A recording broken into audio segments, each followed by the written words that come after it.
Madame, Monsieur, bienvenue à ce nouveau numéro de la Tribune du Parlement, votre magazine qui traite l'information parlementaire. À la une ce soir, la commission en charge des finances est à pied d'œuvre pour l'élaboration de la loi de finances, exercice 2024. La phase d'arbitrage est enclenchée pour finaliser le budget qui sera soumis au vote du Parlement. L'occasion pour le président de l'Assemblée législative de transition d'exprimer à la commission les attentes des populations pour l'année à venir. Vous l'entendrez en cours d'édition. Et puis le port obligatoire du casque fait débat à l'hémicycle. Le ministre en charge des Transports est entendu sur la question. Les détails tout à l'heure. Voilà pour le sommaire. Merci de nous suivre.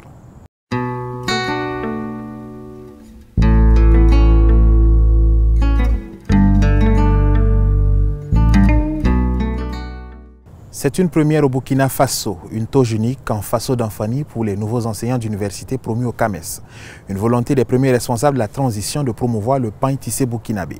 576 récipiendaires, dont 109 femmes, ont reçu leur tauge unique en Faso d'Anfani. C'était au cours d'une cérémonie officielle parrainée par le président de l'Assemblée législative de transition. Le compte-rendu est signé à Anatole Nakoulma et Karim Sissé. Le consommant burkinabé est désormais une réalité pour les enseignants-chercheurs, les enseignants hospitalo-universitaires et les chercheurs du Burkina Faso. Au même titre que ses pairs, le docteur en droit Ousmane Bougouma, président de l'Assemblée législative de transition, a reçu sa nouvelle tauge unique en Faso d'Anfani. Cela est une symbolique assez forte. Cela nous permet de réaffirmer notre attachement culturel à notre pays. Cela nous permet de rappeler aux chercheurs le contexte dans lequel nous sommes. Cela nous permet aussi d'affirmer notre souveraineté parce que avant, les tauges étaient importées de l'étranger. Ainsi, nous finançons notre économie et nous encourageons nos cotonculteurs, nous encourageons nos artisans, nous encourageons nos stylistes. À cette cérémonie solennelle, 576 de nos sommités universitaires ont reçu les nouveaux attributs. Dorénavant, le professeur burkinabé qui va sortir à l'extérieur avec cette tauge reflète déjà son identité. Et c'est les valeurs du Burkina Faso qui vont se refléter. Et je puisse vous assurer que beaucoup d'enseignants de l'extérieur voudront suivre notre exemple. Cette dynamique endogène qui réaffirme la souveraineté du Faso doit, selon le docteur Ousmane Bougouma, être emboîté par d'autres corps administratifs. Et à la représentation nationale, un processus est engagé pour que les écharpes soient également en Faso d'Anfani.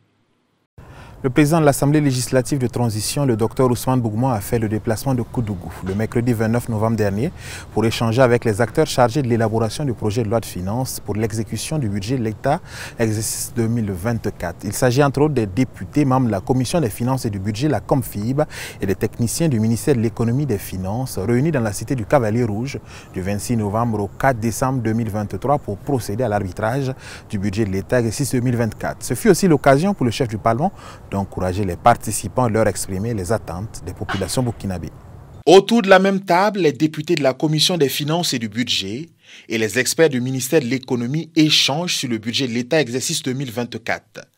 C'est la phase d'arbitrage qui est enclenchée. Elle devra permettre aux acteurs chargés de l'élaboration de la loi de finances de peaufiner les derniers détails et de finaliser le document qui sera soumis au vote de l'Assemblée législative de transition. Nous sommes dans le processus d'examen de ce projet de loi des finances et de l'ensemble de ses annexes pour que, dans un travail de co-construction, on puisse finaliser les ambitions chiffrées de l'État pour l'année 2024.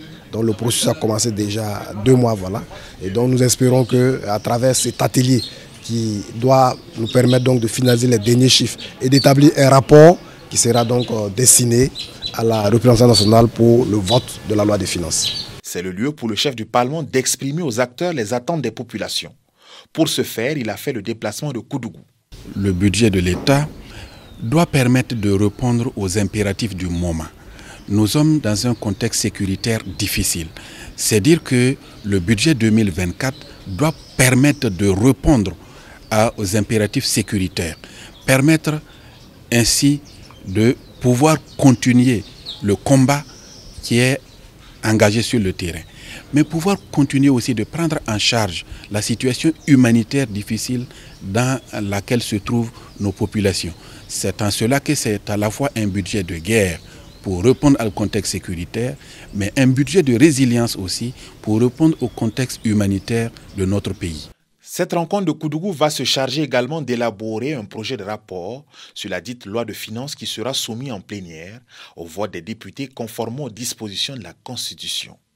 La question de la sécurité routière se pose avec acuité et les parlementaires veulent en savoir plus sur la mise en œuvre des décrets portant obligation d'intégrer le casque aux équipements d'accompagnement des véhicules motorisés à 2 roues lors de la vente et de celui portant obligation du port du casque lors de la conduite à moto au Burkina Faso. Pour ce faire, le ministre en charge des Transports a apporté des éléments de réponse au cours d'une séance plénière à l'hémicycle. Le point dans cet élément signé Axel Nicole Yaro. L'insécurité routière est une question préoccupante pour notre pays. Depuis quelques années, on assiste à un accroissement du nombre des accidents graves de la circulation avec une conséquence directe sur les utilisateurs de cyclomoteurs, vélomoteurs et motocyclettes.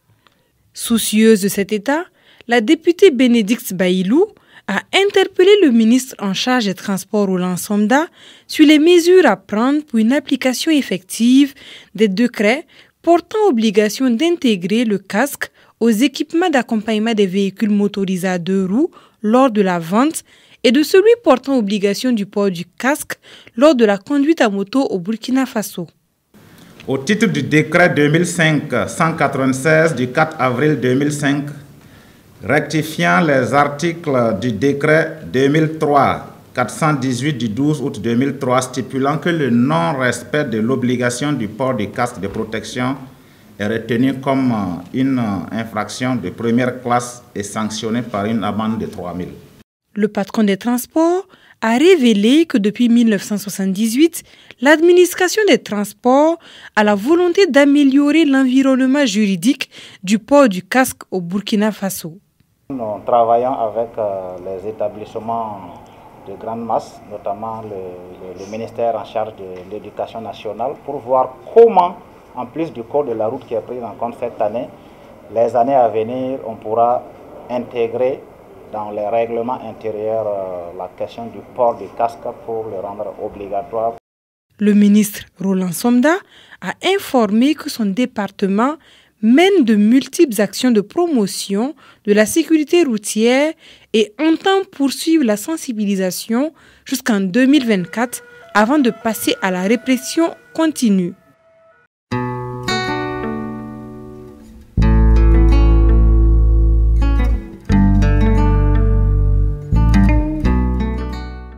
Le vocable cette semaine s'intéresse à la notion de l'exposé sur la situation de la nation du Premier ministre à la représentation nationale.